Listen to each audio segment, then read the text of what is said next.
एक बार का जिक्र है। मां भगवती पार्वती उनके द्वार पर गण रहते, तो भगवान शिव जब भी आते जाते तो गण भगवान शिव को काहे को रोके, क्योंकि वो मालिक थे, मुखिया थे, घर के स्वामी हैं, सेवक तो सेवक होता है। एक बार मैया स्नान कर रही थी सखियों के साथ में, भगवान शिव अपने भवन में प्रवेश कर गए, और जब प्रवेश कर गए तो सखियां लज्जित हुई। मां पार्वती से कहने लगी, मां एक निवेदन करूं। देखिए ये गण तो सब नंदी इत्यादि वगैरह भगवान भोलेनाथ के हैं, और हमें कोई अपना गण होना चाहिए। हम लोग स्नान कर रहे थे और भगवान शिव बिना रोक ठोक के अंदर चले आए, हम लोगों को लज्जित होना पड़ता है, इसलिए मां कुछ करो ताकि कोई अपना गण होना चाहिए। तो शिव जी की सखियों की बात को सुन करके मां भगवती ने विचार तो किया, लेकिन उनके अंदर कोई ऐसी जागृति नहीं आई।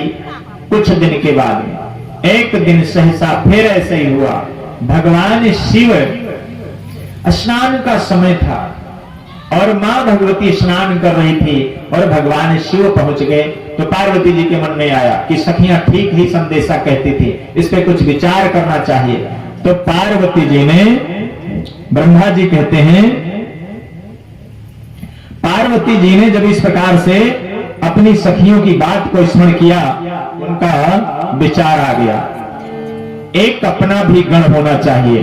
तो पार्वती जी ने बढ़िया एक मूर्ति बनाई, और मूर्ति बना करके और कहा तो ऐसा जाता है कि मैया ने स्नान के समय अपने शरीर से जो उपटंगाग वगैरह किया उसको इकट्ठा करके और उसी से उन्होंने एक मूर्ति बना दी, और उससे मूर्ति बना करके और उसमें प्राण प्रतिष्ठा करी, प्राण को संचार किया। और जब प्राण को संचार किया तो वह जो उससे बालक उत्पन्न हुआ यानी प्रकट हुआ उनके शक्ति सामर्थ्य के द्वारा, तो वह मैया से विनम्र भाव से निवेदन करता है, मां बताइए मैं कौन सा आपका काम करूं। तो मां ने उसको द्वारपाल नियुक्त कर दिया, आप मेरे द्वारपाल बन जाओ, और एक शक्ति रूप में एक छड़ी दे दी, ये लो लाठी, किस द्वार पर चाहे कोई हो, बिना मेरी आज्ञा के कोई अंदर ना पाए। तो गणेश भगवान माता जी की आज्ञा, एक लाठी हाथ में लेकर के द्वारपाल नियुक्त कर दिए गए। कुछ समय आया, हमारे भोले बाबा आए, तो ये लाठी लिए द्वार पर थे। भगवान शिव अंदर जाने को तैयार हुए, गणेश भगवान ने लाठी सीधी कर दी, ए बाबा जी रुको रुको रुको, कहां जा रहे हो। भगवान शिव ने विचार किया, अरे ये छोटा सा बालक है, ये हमें रोकता है, बोले हमें नहीं जानते मैं कौन हूं। नहीं नहीं प्रभु मैं आपको नहीं जानता, आप कौन है। अरे भाई मैं इस घर का स्वामी हूं, मेरा ही ये घर है, मेरा ही भवन है, मुझे जाने दो ना, आप हटो, कौन हो आप। बोले प्रभु माता जी की आज्ञा नहीं है, बिना माता जी की आज्ञा आप अंदर प्रवेश नहीं कर सकते हैं। भगवान शिव ने विचार किया, अरे बोले कहां से आए हो, तुम कौन हो, क्या नाम है तुम्हारा। बोले ये सारी चिट्ठी पत्री बाद में बता दूंगा, पहले मैं निवेदन करता हूं आपसे कि आप तो बगैर मेरी आज्ञा के, बगैर माता जी की आज्ञा के आप अंदर नहीं जा सकते, आप यहीं रहिए। भगवान शिव ने सोचा, अरे ये छोटा सा बालक है, इसकी बुद्धि पता नहीं कैसे खराब हो गई, इसको किसने समझा दिया, अपने गणों को बुलाया, जाओ इसको समझाओ, ये बच्चा है कोई और जिद कर रहा है, क्यों खड़ा है, कहां से आया है, कोई पता भी नहीं है इसका। तो गण गए, लंबे चौड़े चौड़े शरीर वाले, बोले ये भैया कहां से आए हो, कहां रहते हो, तुम्हारा नाम क्या है। बोले हम और कुछ नहीं जानते, ये है कि हम माता जी के सेवक हैं, उन्होंने हमको द्वार पर रखा है, इसलिए हम माता जी के सेवक हैं, आप लोग कौन हो। अरे बोले हम इस घर के जो स्वामी हैं भगवान सदाशिव, उनके गण हैं, उनके सेवक हैं। ओहो तो भैया बहुत अच्छा है, तुम उनके अपने स्वामी के गण हो, हम अपनी माता के गण हैं, तो हम दोनों आपस में भाई भाई हुए तो बहुत अच्छा है। मेरी माता की जब तक आज्ञा न हो तब तक आप जो है वहीं रहिए, अपने स्वामी को बाहर रखिए। बड़ा प्रयास किया समझाने का, लेकिन गणेश जी ने अंदर किसी को प्रवेश करने नहीं दिया। गण गए लौट करके, बोले स्वामी वह बालक तो कुछ महाराज बातें उसकी बहुत अच्छी लगती हैं, बातें वो इतना बढ़िया करता है, उसको दंड जैसा देने का मन नहीं करता है, पर बड़ा हठी है प्रभु। वो कहता है कि हम माता जी के गण हैं और आप स्वामी के गण हो, तो हम दोनों आपस में भाई भाई हुए, तो झगड़ा किस बात का। भगवान शिव कहते हैं झगड़ा तो नहीं है, लेकिन वो मुझे जाने नहीं दे रहा, उसे समझाओ, हटाओ ना। तो गण गए तो कहते हैं देखो भैया हम भाई भाई जरूर हैं, लेकिन आप हमारी बात मानो नहीं तो झगड़ा होगा। बोले अगर झगड़ा करने का मन है तो कोई बात नहीं, चलो दो दो चार चार हाथ हो जाते हैं। गणों में गणेश में झगड़ा शुरू हो गया। गणेश ने अपनी मां का स्मरण किया, लठिया उठाई, और जब लठिया उठाई तो चलाना शुरू कर दिया। तो गण बेचारे बहुत मारे गए, मार खा होकर के भगवान शिव के पास में गए। बोले प्रभु वो कोई साधारण बालक नहीं है भगवान, हमें तो ऐसा लगता है कि वो कोई वीर पुरुष है। भगवान धिक्कार करने लगे कि तुम इतने हो, वो अकेला है, छोटा सा बालक है, तुम इतने बड़े बड़े शरीर वाले हो, फिर भी तुम डर के कायरों की भांति यहां चले आए, जाइए उससे युद्ध करिए। अब बेचारे मार खाए थे, सो अंदर डरे, स्वामी की आज्ञा है कि जाओ लड़ो, और इधर लाठियां खाए तो डर था कि जलने जाएंगे तो मार पड़ेगी। तो आए दूर ही से खड़े होकर के बोले भैया मान जाओ, अरे आप भी सेवक हो हम भी सेवक हैं, आपस में झगड़ा ठीक नहीं, इसलिए मान जाओ आप और भगवान शिव को अंदर जाने दो। बोले भैया चाहते हम भी यही है कि झगड़ा न हो किसी प्रकार का, और बस इतना है कि मेरी मां भी स्नान कर रही होगी, जब उनकी आज्ञा होगी बस आप चले जाइए। गणों ने कहा भैया मान जाओ, झगड़ा मत करो। बोले देखिए हमारी बात मान लो, झगड़ा खत्म हो जाएगा, हम झगड़ा नहीं करना चाहते, आप लोग शांत से जाओ, अपने स्वामी से कह दो कि इंतजार करे, जब मेरी मां कहेगी तब प्रवेश होगा। अब गण न वहां जा सके, न लड़ाई कर सके, बड़ा सोच विचार में। उसमें कुछ गण ऐसे थे, तो कुछ गण ऐसे थे, बोले चलो एक साथ में वार करते सब लोग मिलकर के, क्या करेगा ये। तो सब एक साथ में छूट पड़े। एक साथ में जब छूट पड़े तो भगवान गणेश ने मां के चरणों में वंदन किया, अपनी लाठी उठाई, और वो शक्ति सामर्थ बालक गणेश अपनी लाठी के केले, अपनी अकेले लाठी के बल पर सभी गणों को इतना मारा, इतना बहुत खदेड़ खदेड़ करके मारा।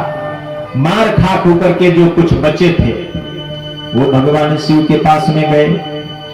भगवान शिव से कहा स्वामी बहुत मार खाई है, वो अकेला है प्रभु, वो हमारे बस का नहीं है प्रभु, हम आपके चरणों में वंदन करते हैं।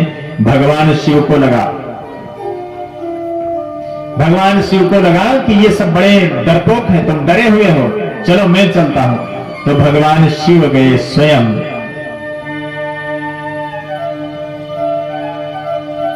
भगवान शिव गए तो गणेश जी फिर वही कहते हैं, उवाच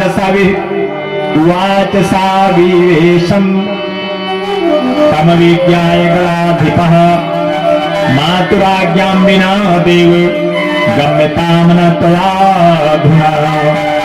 तब गणेश ने उन शिव जी को बिना पहचाने कहा, हे देव इस समय माता की आज्ञा के बिना आप भीतर नहीं जा सकते। अब भगवान शिव को लगा कि ये कब माता की आज्ञा होगी, बार बार ये बात कहता है कि माता की आज्ञा बिना, माता की आज्ञा बिना। तो शिव को थोड़ा क्रोध आया। शिव कहते हैं मूर्खो असि तुम न जानासि शिवो हम गिरिजापति। अरे मूर्ख बालक तू नहीं जानता है, मैं साक्षात उस जिसको तू मां मां कर रहा, मैं उसका पति हूं। शिव भगवान कहते हैं मूर्खो वसि तुम न जानासि शिवो हम गिरिजापति स्वग्रहम या गिरे बालक। अरे ये मेरा ही घर है रे दुष्ट बालक, ये मेरा ही घर है और फिर मेरे लिए ही आज्ञा की आवश्यकता है। मैं अपने घर में नहीं जा सकता हूं। निषेधस कथम ही माम, अरे मुझको क्यों रोकता है? तो इस प्रकार की बात सुन करके भगवान को जब क्रोध आया, ब्रह्मा जी कहते हैं देवर्षि नारद, शिव को जाने नहीं दिया गणेश जी ने। अब शिव को लगा कि अगर अपने हाथ इसको मारता हूं, दंड देता हूं, तो ये बाल अपराध का पाप लगेगा। ये भी मेरा बालक है और मैं इसके साथ में अगर युद्ध करूं तो ये शोभा नहीं देता। तो फिर आए, अपने नंदीश्वर को बुलाया। नंदीश्वर भगवान शिव का ही स्वरूप है, बहुत वीर हैं। तो नंदीश्वर को बुलाया। अरे भाई नंदी देखो, ये द्वार पर आज कोई ऐसा बालक खड़ा है और ये माता माता करता है, बहुत हैरान करके रखा है। देखिए इसको समझाइए। तो नंदीश्वर भगवान गए और उसको समझाते हैं, ए भैया कहां से आए हो, क्या नाम है तुम्हारा, क्यों हमारे स्वामी को अंदर जाने से रोकते हो? गणेश भगवान कहने लगे, सुनो हमारा परिचय पूछते हो ना, तो सुनो अच्छा मेरा परिचय का है। अहम च गिरिजा सूनुर्यूयम शिवगणास तथा अहम च गिरिजा सूनु। अरे मैं मां भगवती गिरिजा जी का पुत्र हूं। बताया मैं मां भगवती गिरिजा जी का पुत्र हूं और शिवगणास तथा उभयो समता, अर्थात आप भगवान शिव के गण हो, हम मां भगवती पार्वती के पुत्र हैं। तो हमारा यही परिचय है। हमारा आपका परिचय तो बहुत अच्छा है। आप स्वामी के गण हो, हम माता जी के गण हैं। गणेश भगवान इस प्रकार से पहले वार्ता बढ़ी। वार्ता बढ़ते बढ़ते बड़ा समझाया नंदीश्वर जी ने, अरे भैया आप हट जाओ और मेरे स्वामी को जाने दो। बोले नहीं, स्वामी को ऐसे तो नहीं जाने दूंगा, मेरी मां की आज्ञा नहीं है। नंदीश्वर को थोड़ा आया, इसको उठा के फेंक देना चाहिए। तो नंदीश्वर महाराज जी, ओ लंबे डील शरीर वाले, विचार किया इसको फेंकना चाहिए, लेकिन फेंकना तो दूर रहा। ज्यों ही गणेश जी की तरफ बढ़े तो नंदी से युद्ध होना प्रारंभ हो गया। घोर युद्ध हुआ नंदीश्वर के साथ में गणेश भगवान का। ऐसे अद्भुत युद्ध को देख करके गण बेचारे घबराए। एक बड़ी सेना गणों की भेजी गई। गणेश अकेले युद्ध में लड़ते रहे।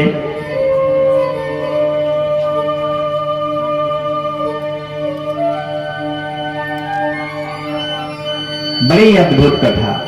गणेश जी अकेले युद्ध कर रहे हैं। इसके बाद में जब ये नंदी गण नहीं उस द्वारपाल को हटा पाए तो नंदी गणों ने कहा, प्रभु ये कोई साधारण वीर नहीं है, अब तो इंद्र जैसे देवताओं की जरूरत है।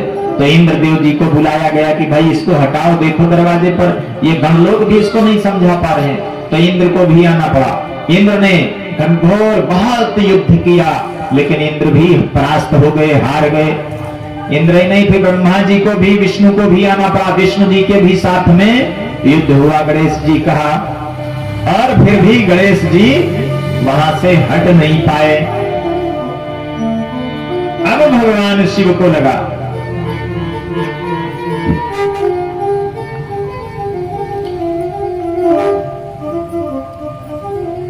अब भगवान विष्णु कहते हैं शिव जी से कि हे प्रभु, अहम चमो हयिष्यामि हन्यताम चा त्वया विभो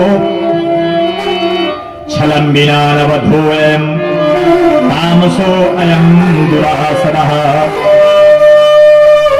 अहम च मोहयिष्यामि, हे प्रभु ये बालक ऐसे नहीं मरने वाला, हम इसकी बुद्धि को मोहग्रस्त करते हैं और तब आप ही इसका वध करें। भगवान विष्णु ने ऐसा कहा। हम इस बालक को मोह में डालते हैं, बिना छल के ये मारा नहीं जाएगा, इसलिए कुछ करना चाहिए। और फिर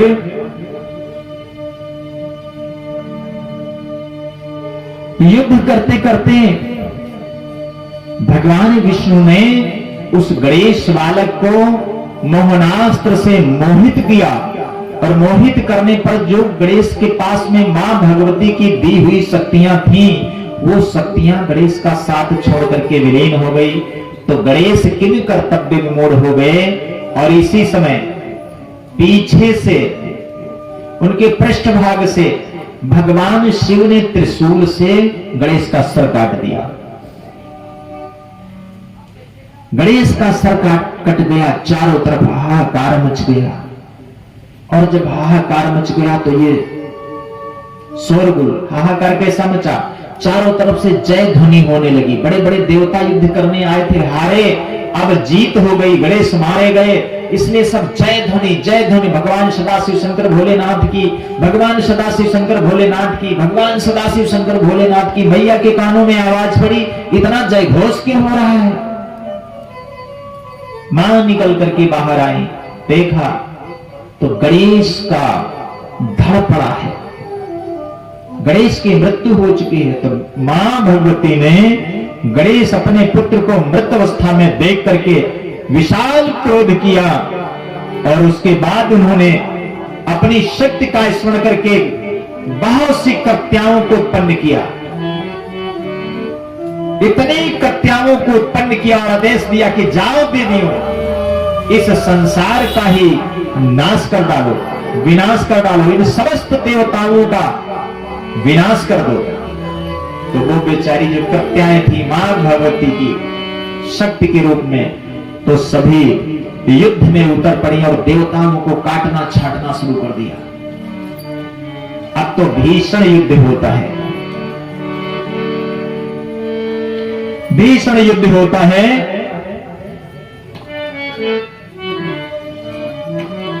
कराली कुब्ज का खंगा लंब शीर्षा हने कसः, हस्ते धृत्वा देवांश मुखे चैवांचितस्तदा। उस समय कराली कुब्जा का खंजा लंब शीर्षा आदि अनेक शक्तियां देवताओं को हाथ से पकड़ करके मुख में डाल डाल करके यानी खाना चबाना शुरू कर दिया। तम संहार तदा दृष्ट्वा हरे ब्रह्मा तथा हरि इंद्रादयो अखिला देवागणाश्चर्यस्तथा किम करसति सा देवी संहारं वाप्य कालतः इति संशयमापन्ना जीवनासाहता भवेत्। ब्रह्मादि देवताओं ने, विष्णु आदि देवताओं ने जब ये संहार देखा तो वो सब किन कर्तव्य मूढ़ हो गए, क्या किया जाए, क्या किया जाए, क्या किया जाए।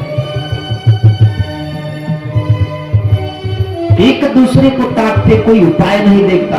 वो महाशक्तियां एक दूसरे को खाना चबाना शुरू किया, किसी को पटक देती उठा करके उसके प्राण ही निकल जाते हैं। ऐसा भीषण संहार, चारों तरफ ऋषियों का मंडल लग गया, हाहाकार हो रहा है। अंत में देवर्षि नारद ने मन में विचार किया, भगवान के चरणों में दंडवत प्रणाम किया, बोले प्रभु एक विनय करूं आपसे। क्या? बोले प्रभु इस समय दूसरा कोई मार्ग नहीं है, ये पराम्बा जो जगत जननी का क्रोध है, इस क्रोध को युद्ध से जीता नहीं जा सकता। चलो हम सब लोग मिलकर के मां भगवती के चरणों में वंदन करते हैं और उन्हें प्रसन्न किया जाए। तो सभी देव समुदाय मिलकर के मां भगवती के लिए नाना प्रकार के स्तोत्रों से मां भगवती की प्रार्थना करते हैं। ऋषियों ने प्रार्थना किया, क्षम्यताम क्षम्यताम देवी संहारो जायते धुनः, तब स्वामी स्थित छात्र पश्य पश्य तमंबिके। ऋषिगण कहने लगे, हे देवी, हे मां आदिशक्ति पराम्बा, क्षमा करिए मां, क्षमा करिए मां, इस प्रलय को रोकिए मां, संसार में जो प्रलय होने जा रहा इसको रोकिए रोकिए। देवताओं ने कहा वयम के चाय में देवा विष्णु ब्रह्मादयस्तथा प्रजांच भय दीयाश्च कृतांजलि पुटा स्थितः। हे देवी, हम कौन हैं? ये ब्रह्मा और विष्णु आदि देवता कौन हैं? वस्तुतः सब हम आपकी प्रजाएं हैं मां, हैं तो आपकी ही संतान। हे मां, हमें क्षमा करो, क्षमा करो मां। जब मां ने सुना तो मां का क्रोध शांत हुआ, और जब शांत हुआ तो मां ने कहा देवताओं, मेरा क्रोध तो तभी शांत हो सकता है जब आप मेरे इस पुत्र को जीवित करें। यदि मेरा पुत्र नहीं जीवित होता है तो सारे संसार का संहार हो जाएगा, इसलिए आप मेरे पुत्र को जीवित करें। तब सभी देवताओं ने मिलकर के विचार किया कि चलो किसी प्रकार से इस गणेश को जीवित किया जाए। भगवान शिव की आज्ञा से विष्णु को भेजा गया, उत्तर क्षेत्र में जाइए, जो भी प्राणी कोई मिल जाए उसके सर को ले आओ। तो भगवान विष्णु गए और वहां उन्हें एक दांत वाला एक हाथी मिल गया। प्रथमम मिलितस्तत्र हस्ती चापे कदंत कहा। एक दांत वाला कोई हाथी मिल गया, उन्होंने उसके मस्तक को काट करके ला करके शिव को दिया। शिव ने अपने सामर्थ्य शक्ति के द्वारा उस बालक के धड़ से उस सर को जोड़ा, जिससे उस बालक का प्राण संचार किया। और जब बालक का प्राण संचार हो गया, उठ करके खड़े हुए सभी देवताओं ने जय घोष किया। मां भगवती परांबा जगत जननी प्रसन्न हो गई और गणेश भगवान को हाथी का सर लग गया। बोलिए श्री गणेश भगवान की जय। इस प्रकार से जब गणेश भगवान पुनः जीवित हो गए, अब तो मां शक्ति भगवती मैया पार्वती जी बहुत प्रसन्न हुई, और प्रसन्न होने के बाद देवताओं ने गणेश जी का स्तवन किया, उनका पूजन किया। मां ने अपने लाला गणेश को सबसे अग्र पूजा के लिए सभी देवताओं को आदेश किया। सभी देवताओं ने उस दिन से गणेश जी की पूजा की और गणेश जी को नाना प्रकार के वरदान दिए। और ये भी कि संसार में अब जब भी कभी कोई पूजा अनुष्ठान होगा तो सबसे पहले गणेश की पूजा होगी। सभी देवताओं ने स्वीकार किया कि यदि गणेश जी की पूजा किए बिना कोई भी अनुष्ठान कर्म करता है संसार में, तो उसका अनुष्ठान कर्म पूरा नहीं होगा। बोलिए गणेश भगवान की जय।